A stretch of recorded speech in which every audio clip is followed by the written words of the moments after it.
Today's recording may include strong language and adult themes. It may not. Keep your fingers crossed. You could be lucky.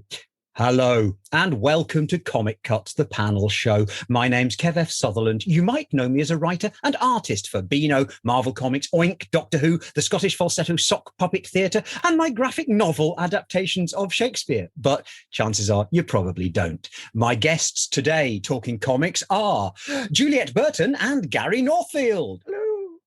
Hello. Comic Cuts. We're looking at a panel, and we comprise a panel. There's a few of us. So the panel sees a panel, then we talk about the comics. From the panel we discuss, and we call it Comic Cuts.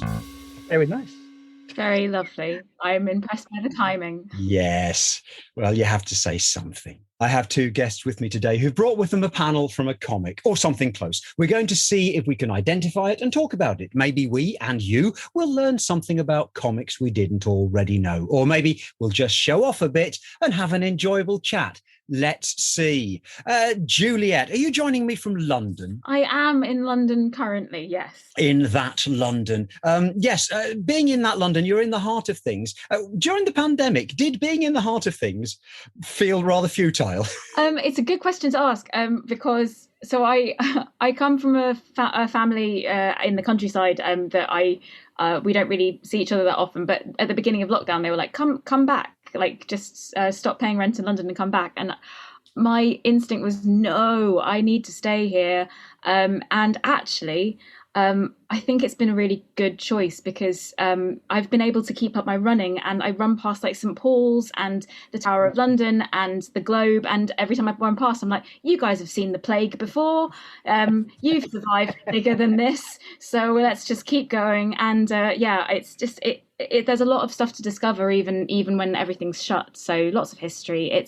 And lots of friends did stay in London as well, so I did manage to, when we were allowed to, meet up with a few actual people instead of buildings, although buildings are my friends now. You are a stand-up comedian. You're used to communicating with people live. So was it a big transition to go online? Because you did a lot online. Yes, I did do a lot online. I love doing stand-up comedy, and I think comedy is all about a conversation with the audience. And I think that when we did the online shows, they were a different art form. Like trying to expect them to be the same as a live show, it was just that was futile. Living in London wasn't, but that was expecting it to be the same. It was just impossible because I think it's the audience. I think we're treating it more of a passive experience rather than an active experience, because naturally it's a screen, so you're not fully present. You haven't done the ritual of the pre-show. You get to the venue, whether you're an audience or a member or a performer. You have to do the commute to the venue. Then you get yourself ready, get yourself a drink, get yourself seated, get yourself back. If you're backstage, get yourself mentally prepared, and then we're doing the whole pageantry of it. That's not rigmarole. Pageantry is the word. But we're all buying into that as a bonding community experience. I did some corporates which were very odd, because they were like, people were in India and Germany and America and Australia, and I was like, this is wonderful. This is amazing, like the biggest geographical audience I've ever performed to at one time. It reminded me that comedy is a community, and if there are people out there who are so keen to be a part of that community that they'll endure online shows, which I say that negatively, but again, I think if you make it work for you as a new art form, then that's useful. I'm still getting used to Twitch though. Twitch and I are still learning from each other. Twitch is learning a lot less about me than I'm learning about Twitch. I don't think it would surprise anyone to discover that you're the ambassador for Rethink Mental Illness. Yes, I have a lot of different mental health diagnoses. I was diagnosed in my lifetime with 13 different mental health conditions, some of which I've fully recovered from, some of which I manage on a daily basis. And Rethink asked me to be an ambassador a few years ago, and I love them to pieces because they do what they say on the tin. They constantly get people to rethink what mental illness is, and mental health. We're all very aware of mental health now, aren't we? Aren't we all so bored of mental health, because we've all been banging on about mental health. Everyone's been bringing it up in every conversation. Honestly, usually it's probably me that's the one that starts bringing it up, but I think that 2020 has cracked the nut, pun intended, of mental health. Whereas we're all talking about it, we're all aware that when you're left with your own thoughts, it can get really, really dark. Now, that might not sound like topics of comedy shows, but it can break down barriers and increase understanding. Comedy can, and help people feel less alone. So that's why I love comedy. And we do it internationally. We were talking about your international travel. I don't know, though, Juliette, whether you've been translated internationally. However, I have someone here who has. Gary, how many languages have they translated your books into now? The Judy Zebra, I think, is about 13 books with a couple more on the way. And there's a couple other books which had different languages, so you can kind of top them all up. It would be cruel to challenge you to suddenly try and guess and name those languages. But do you know them? Have you done your research in it? Go on, see how many. You want to go through it? Okay, start now. Oh my God. Slovakia, Czech. So there's 2 different ones nowadays. That was good. And Canada. What language do they translate it into for Canadian? French Canadian. French Canadian and French. So that would be 2 Frenches you've got there. Oh no, I might have cheated. It might be just the French Canadian. Well, I'm back down to 3 fingers. I got Dutch. I got Italian, Persian, which was a nice one. And that's the nicest book as well. The design on that was just beautiful. It was really lovely. But they did so many bad things. They did all this kind of taking all the characters and the way they kind of designed it and placed them, and had all these kind of single colour spot colours all for it. It was amazing what they did. It was so beautiful. And, dear listener, 7 other languages. A lot of people will know you from Julius Zebra. Of course, I'll put Julius Zebra. Which one is it? Officially Zebra. When I wrote the book, it was Zebra, and I've literally lost sleep over it because some of the jokes don't quite work if it's Zebra and some don't work if it's Zebra, because they call him Deborah and Barbara, and I literally lost sleep over it. I had to make a decision by a particular Monday what we're going to do. I was awake all night thinking. But we first crossed paths in the Beano with Derek the Sheep, yes, where you pulled off a ridiculous coup of holding on to the copyright of your character. Yeah, that was very odd. Yes, I've been making little tiny mini comics, like fun, silly little things, little sketchy comics, and then I've been working for Horrible Histories magazine, right? And so I did about a year working on Horrible Histories, and I thought, well, I think Ewan and Morris were down from Scotland. They're the editors of the Dandy and the Beano at the time, and they were in London for a big comic fair. And I thought, well, I'm going to show my portfolio. I can do comic strips, and I've been in the Horrible Histories. Maybe I can get some illustration work on the Beano. And I thought, I better show I can do some actual comics. So I put this silly sheep strip in my portfolio. And Ewan said, oh, I really like this. Can you send it to me? And he said, we'd like to use it. And then he offered me either we keep the rights or you keep the rights. What do you want to do? And I was like, oh, well, let me have a think. And I think it's because I submitted it as a whole thing. I asked him about it a year or so later. I said, why is it? Because I get quite a lot of people asking me, how did you do it? Yeah. It's because it was submitted as a fully fledged finished strip, whereas most people either say, look, here's some drawings of Dennis the Menace I've done, or I've written some scripts for Roger the Dodger, whereas I come in with this completely brand new character. So I think that was what it was. That particular editor, Ewan Kerr, listeners, was the editor who was fool enough to let me into the Beano in my heyday as well. Yeah, we were there at the same time, weren't we? He was a very innovative editor who really allowed artists their creative head. In fact, the way you write scripts, or wrote the Derek the Sheep scripts, was quite unusual, wasn't it? You didn't type a script or even send off a full plan in advance, did you? No, I would send in like a really rough. But the first kind of 6 or 7 strips I did, I made up as I went along completely, because that's all I knew. That's how I used to make comic strips. But then it wasn't quite working, and I spoke to a chap called, do you know Glenn Dakin? Yes. He was working on Horrible Histories at the time, and he'd worked on a lot of books and television and things. And so I thought I'll ask him about how do I start making things a bit better. I'm in there. I've gone to a certain level. How do I take it to the next step?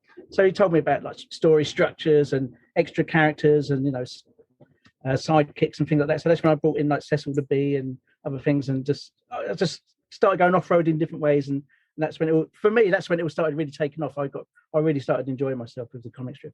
It's quite an informative tale for kids who might want to get into comic creating, that the rules that you're told of how things must be done, type scripts must be done this way, thumbnail sketches must be done, story arcs must be planned out to such a degree. One of the most successful creators made it up as he went along.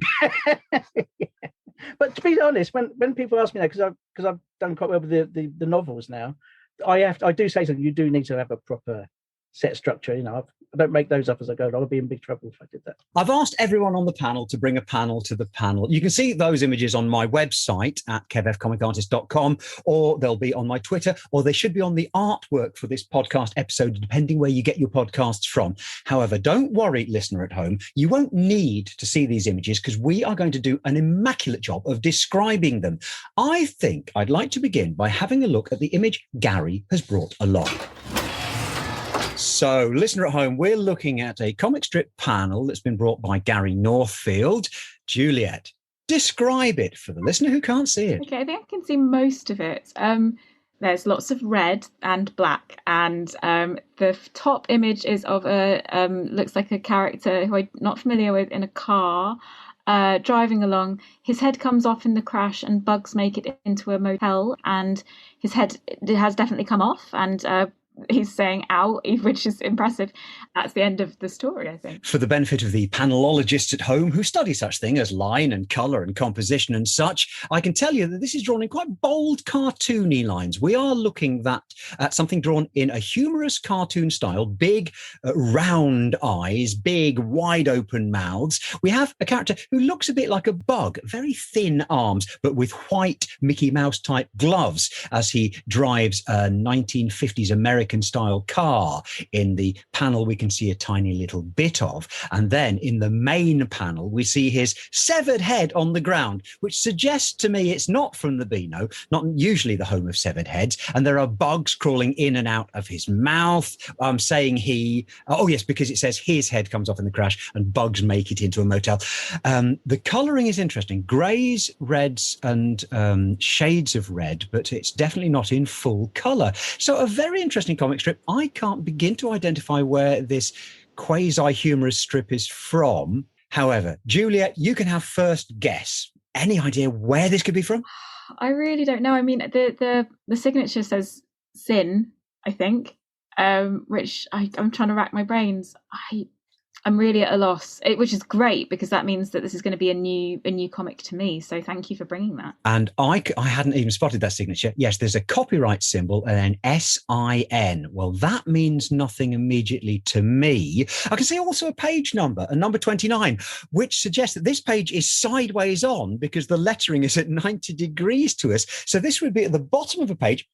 And having a letter printed in the middle of a page like that was a very common feature of the humour comics of the 1990s, as was spot colour in just one colour. Things that I used to work on, like Gas and The Damage, although I would have said this was American, especially because just out of shot I can see the characters referring to my weird friend Erwin, and that's a very American thing to say. Right, I'm going to guess it's American, and I'm going to guess it's from something like Raw, the Art Spiegelman experimental title. Gary, put us out of our misery. What is it? Well, it's a comic by a chap called Jay Stevens. I think he's actually Canadian, and it's a collection which only just came out a year or so ago, but it's collecting older strips. So maybe it is from the 90s, but maybe a little bit later. I picked up a few of his comics quite a few years ago while I was developing probably Derek the Sheep actually, and his stuff was quite an inspiration to me. I liked his kind of dark humour, and some of his strips were definitely made up as they went along, and that's what I really enjoyed about them. You just didn't know where you were going to go, which is why I like that kind of storytelling. When you're writing the story as you're making it up as you go along, you're on a bit of a journey, you're on a bit of a discovery with your character, and that's exactly what you get with Jay's stories as well. So he's got this weird character who I don't think I've seen before this collection come out, which is called Deject. Right. So it's like a collection of rejected strips that she's just kind of collated into lots and lots of pages, as one would say. So yes, and I just never seen this character called Erwin, and he's just completely funny. Everything goes wrong for him, and he's got this kind of catchphrase saying, "Look out, it's Erwin. He tried to have fun, but he can't," and stuff. And everything he does goes horribly wrong. And he drops an airplane down a drain. He goes to get it, and this kind of clown character says, "Give me $50," and then all this spit comes up in his mouth and he gets like terrible hepatitis and things like that. The cartoon style is reminding me of something of which there was a lot in the 1990s into the 2000s, and that is anarchic TV animation, like Ren and Stimpy. He is an artist. He actually broke into TV animation as well. He was doing this kind of dark anarchic stuff personally, and with like kind of limited print runs, but then he got into Cartoon Network with Atomic City, maybe I think it was, and Oddville. These kind of, I've not actually seen the cartoons myself, so I didn't have like kind of cable or whatever at the time. But yeah, that is his style. He's that kind of cross of like kind of Disney and Cartoon Network, but with his comics is pretty dark. It was cable that enabled this stuff to come about, because there was a very clear divide when I was growing up 50 years ago that cartoons were for kids and everything else was for grown-ups, never the twain. There's such an overlap. And it was about the time of the 80s, 90s that really changed, wasn't it? Yeah. And absolutely. I mean, I fell in love with like Ren and Stimpy and what South Park's up. But I actually fell out of love. I don't really like all the stuff which is out now, or the other kind of. I really don't like watching adult kid animation. If you know what I mean, I find it's just all very samey, all the same jokes, and everyone's got like a kind of teenage daughter and a cheeky son and a stupid dad and a clever mum. That seems. Oh, you're thinking like American Dad and Family Guy. Yeah, and anything else you can probably name, So I find them very boring. They're going for like too long as well. So comics like this and Peter Bag's Hate. Yes, I was in my 20s when I was seeing that, and it was stoner comics, really kind of alternative society comics for the 90s, comics that you'd watch while listening to Nirvana and going to see Cameron Crowe film. Yeah. I mean, because at the time I was working in an art shop around the corner from Gosh Comics in London, so I was always nipping over there on my lunch break and just discovering mad odd comics from like America and Canada, and sometimes from the continent, and just they were really inspiring me, because whenever I went to your Bristol Comic Fair, that was the first thing I went to. Listener, I used to run the comic festival in Bristol. No, you wouldn't have known who it was. I didn't know who it was. So I just turned up and I just made this comic. I spent about a year and a half on this really terrible homemade comic, but I was really surprised because all the other homemade comics were all very kind of 2000 AD based. There wasn't anybody doing kind of dark humor, sort of silly, like Ren and Stimpy type stuff. So it was nice to go to Gosh and find all these weird stuff like this guy, Jay Stevens, and it just completely blew my mind. And that's where I went. I went off. And originally when I did Derek the Sheep, it was actually quite sweary and rude. And so Ewan says, well, if we take these bits out, it could actually work, kind of thing. So, and it did. It was really nice. And I did get to meet a few like-minded people. There's people like Tom Gold. Oh, yeah. Who's hanging around, who does a lot of gag panels and things. And Matt Abyss and Dave Shelton and a few others. We ended up doing an anthology as well, like a couple of years later, called Sentence. So we brought out this kind of book with 8 creators. Mark Stafford as well. Do you know Mark Stafford? Yes, from the Cartoon Museum. It was actually brilliant going to your kind of comic fairs, just to get to know like-minded cartoonists. It was amazing, actually. It was really good, especially down at pub after. It was amazing. Yeah, now that's the thing that may have changed in subsequent years. I'm not sure that comic conventions are just an extended pub crawl, which they were, weren't they? They were a bit, but they're completely. Yeah, they're very different now. Very different. Well, they were slightly blokey as well, I think, 20 years ago. Yeah. There weren't as many female creators by any stretch. Yeah, and that's probably very true, actually. But then the small press fair started coming out about sort of 2003, 2004, and that was a bit more embraced for non-white males to come along, basically. So that's when things started to expand, and people could see what you could do. Basically, you can play around with formats, play around with any style of storytelling. You don't have to just do 2000 AD. You don't have just to do the Beano. You can do literally anything. Juliette, how much does this sound like language from another planet? Not entirely. I mean, I've been to Comic-Con twice, and for me that was where I was like, I found my people. Yeah. So although I have never illustrated comics apart from pencil drawings when I was 10 years old, and I tried to make some comics happen back then, but so I've never done it digitally, but so that's all completely alien to me. But certainly at Comic-Con and online, I've noticed there's so many amazing female artists out there. So maybe I've brought my own offering might be of a female artist. Well, this would be the perfect time to find out what it is you have brought. Okay, we're looking at the image that Juliette's brought. You'll be able to find this on my website, kevfcomicartist.com, and it should be on the holding artwork, the episode artwork, wherever you get your podcasts from. But you shouldn't need to see it because we're about to describe it, aren't we, Gary? Yeah, I suppose so. Actually, it's a very sort of similar colour range to the one I've just had on. So there seems to be 2 chaps in a room, and I'm guessing it could be like a kind of numbskulls thing. I'm not sure. One's got a top hat on, a blue top hat, and a blue coat dress thing, and he's pushing a big plug into a machine, and he's saying, she's just watched an advert on TV that has kittens in, and then you've got this quizzical figure at the back, and saying, I've got Full of Rage, and there's like a Wheel of Fortune, and the Wheel of Fortune's pointing to Full of Rage, but you've got gleeful, horny, and something, I can't quite make that out. Bit sad, very sad, immediately go to bed, a bit angry. And he goes, okay, this should be interesting. The big thing says Wheel of Feels. For the benefit of the panelologists at home who study these sort of things, this is hand-drawn with line, I would say. It's big, bold lines.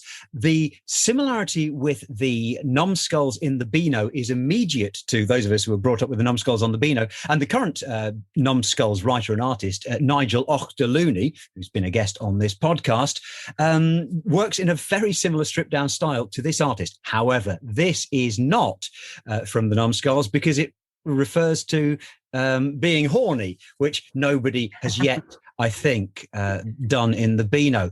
The flat colours are very interesting. They're muted. We've got a pink wall, then we've got a pink plus grey floor. We've got a grey. Yes, we've got very knocked back colours, very pale pink people with spindly stick figure legs, which is a very interesting choice to make. One that in my classes I tell kids not to do. But there you go. Someone bigger than me has made that choice. I couldn't begin to guess where this is from. But Gary, do you want to have a first guess? I kind of feel I ought to know, but I don't. I really can't think who it could be. Stab in the dark? Stab in the dark. I got no stabs and no dark. No, I can't think. I generally blank. I've no idea. Okay, I'm going to say it's a British creator. I'm going to say it's a British creator from the last 10 years, an independently published creator, although they could be with a big publisher, but they're not in, I think, something like the Beano or the Phoenix. They are probably on the shelves of Waterstones, and this is a book looking at psychologically behind the scenes, a bit like the film Inside Out, that Disney Pixar one. But this is doing it probably in a darker way. All I can say is British indie, and I'm going to say it's called Not the Numbskulls. Juliette, what is it? So close. It is called Wired Up Wrong by Rachel Smith, and oh God, yeah. Rachel Smith, who we all know from Quarantine Comics this year. Yeah. There you go. Well, it was published in November 2016, so also spot on with the dates as well. I honestly, you've given me. It was so hard, Kev. It was so hard to choose. But actually, I feel quite proud that the two that I was thinking of bringing today, one was Rachel, and one was another female artist who goes by Just Peachy on Instagram. So it's Just Peachy Comic.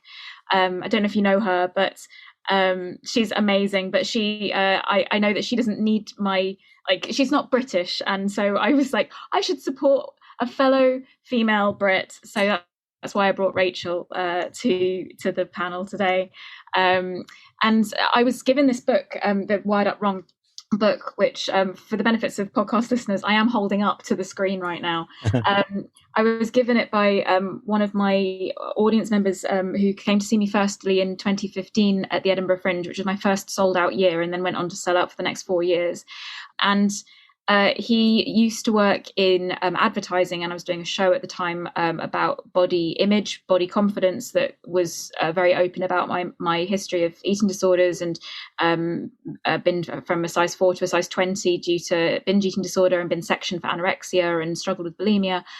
And he had left advertising because of the damaging effects he felt advertising was having on people's body image. And he now works in the arts and does a lot of illustration himself. And he sent me Rachel's book, and I love it. I just love how unknown it is. And it was so hard to choose her over Just Peachy Comic, who I also love. He does very similar things of bringing to life what it feels like on the inside. There's something really beautiful about comic panels and comic strips that can very succinctly and deftly show what a mental illness is like and what it feels like on the inside. And I thought about going for Squirrel Girl. I thought about going for Teenage Mutant Ninja Turtles, which honestly, that was the one I was so close to doing, because I that was my first ever comic that I fell completely in love with. I for one, am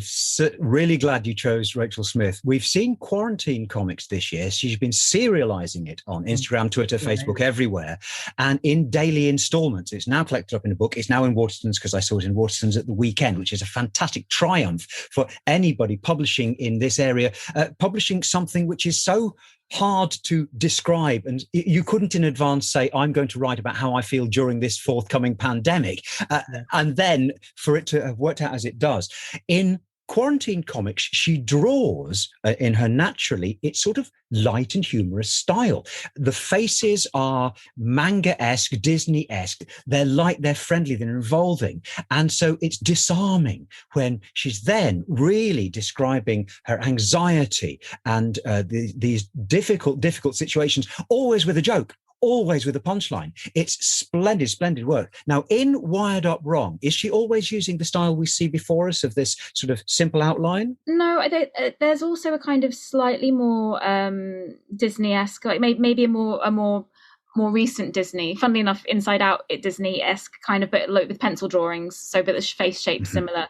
But it is always that kind of wonderful thing of brightish colours, slightly muted, but really simplistic and really very to the point, and not veering away from the darkness. So making sure that the humour is a way, like I said earlier, humour is a way of making sure that we can tolerate the darkness and shine a light on it and help people understand that it's useful. So yeah, the drawings they're very simple but lovely, clearly pencil lines. Really, I think you guys will be able to describe it a lot better than I can. I just know that they make me giggle. The line drawing as one side, there's a subgenre of TV comedy which they describe as cringe comedy. Most recently I've been watching Pen 15, which if you've not seen it is marvelous, about teenagers growing up, two teenage girls in America.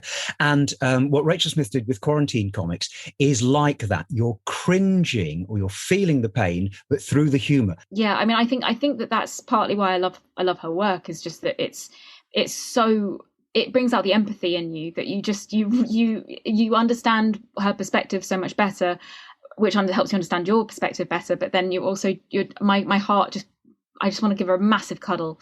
And I think that especially in Wired Up Wrong, it's a very sweet, there's even a picture of her at the back of Wired Up Wrong. It's a very sweet book that there was another book called that I love, which is Living with a Black Dog. I think Andrew John is it Andrew Johnston? I think that one's another one it's a similar vein of it's a comic book that is all about living with depression, and I recommend it to anybody when I do when they ask me about recommendations for books about mental health. Is comics and comic strips can just make it so clear so quickly what it feels like, what the reality of living with it is. And Rachel does that in this book, Wired Up Wrong, that just shows that some people they see the world differently, they process things differently, and it's not to be feared. It's okay. And again, Living with a Black Dog is another fantastic book that does that, but specifically about depression. Whereas Rachel, I think in Wired Up Wrong, covers anxiety, and this image as well is less about. It can be about mental health, but it could also be about hormones and just any moment that you're feeling a bit tired. We've all had that moment where you feel like these little men in our heads are spinning a wheel of like, I've got no idea how I'm going to react to this, but here we go. And I love how accessible it makes it. It's not an unusual feeling that somebody inside is operating it. I just love the fact that, again, because it's art, you can draw on the colours as well to kind of just bring out what the darkness is, and use the darkness more carefully within the colour palette that you use. And I just think that being able it feels very visceral when you see it, and that's where I think comics can. On Instagram as well, there's so many amazing artists out there that are using Instagram to connect with a community and also express themselves and what it is that they're struggling with. Rachel, I don't know if I don't follow her on Instagram, so I need to check whether she's on there or not, because she is amazing. But yeah, being able to do it so deftly and shareably, and make it very easy for the next generation to educate themselves and be more mental health literate, mental health eloquent, it's a really powerful tool. Yes, I would say for anybody wanting to get an understanding of anxiety through the quarantine year, Quarantine Comics by Rachel Smith would be one to seek out. And for anybody seeking out examples of how to get a point over simply and quickly in 4 panels, that same book it's textbook. It really is an exemplary piece of work. We've just been looking at Wired Up Wrong by Rachel Smith, that was brought in by Juliette Burton. And we've been looking at the work of Jay Stevens, brought in by Gary Northfield. Thank you both. If you'd like to ask ask us any questions about these things, I suppose you can find us on our social media, can't you? Gary, where do we find you? Oh, flipping heck. Yes, I'm on Instagram. Stupid Monster, I think I'm on there. I should know. And G Northfield as well on Twitter, which I end up retweeting politics. I don't look there. And Juliette, where do we find you? You can find me on Instagram. I'm Juliette with 2 T's and an E, Burton. Juliette, it's like in Shakespeare, but also spelt the French way. So I'm like Shakespeare in French, which is like 2 GCSEs rolled into one. So what I'm trying to say is that I'm very hard work. I am also on Twitter, Juliette Burton. So it's Juliette_Burton on Instagram, Juliette Burton on Twitter, Juliette Burton writer performer on Facebook, and julietteburton.co.uk for my website. And I've got some gigs coming up, actual real life gigs where we can laugh in a room together. Do you remember? Oh, we look forward to that. You'll find me on Twitter at KevFComicArtist and on the website kevfcomicartist.com. Please click subscribe to be sure of hearing every episode of this podcast when it comes out, and leave us a review, why don't you? Thank you again to Gary Northfield and to Juliette Burton, and to you at home for listening. I've been Kev F, and this has been Comic Cuts, the panel show.